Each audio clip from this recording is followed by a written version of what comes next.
ఒక అడవిలో ఒక చిన్న మొక్క మరియు ఒక పెద్ద టేకు చెట్టు ఉండేవి. ఆ టేకు చెట్టు చాలా పొడవుగా, బలంగా ఉండేది. దాని పక్కనే ఆ చిన్న మొక్క అప్పుడే వేసిన మొక్క కాబట్టి అంత బలం ఉండేది కాదు. ఒకరోజు ఆ పెద్ద టేకు చెట్టు గర్వంగా చెప్తుంది, "నేను చాలా బలవంతుడిని. నన్నెవరు పడగొట్టలేరు" అని. దానికి చిన్న మొక్క మెల్లగా అంటుంది, "అతి గర్వం మంచిది కాదు. బలమైనా ఒకరోజు పడిపోతారని." అలానే ఒకరోజు గాలి వీచుతుంది.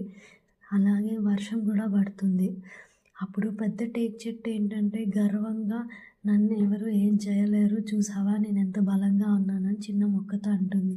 ఆ మొక్క పాపం వంగిపోయినా మళ్ళీ మామూలుగా యథావిధికి వర్షం ఆగిన తర్వాత వస్తుంది.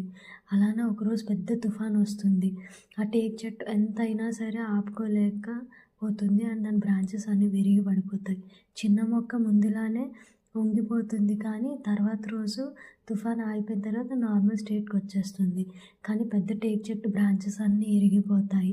అప్పుడు చిన్న మొక్క చెప్తది, "నీకు ముందే చెప్పాను కదా! అహంకారం అనేది పతనానికి దారి తీస్తుందని. చూసావా ఈరోజు నువ్వు ఏ స్థితిలో ఉన్నావో" అని.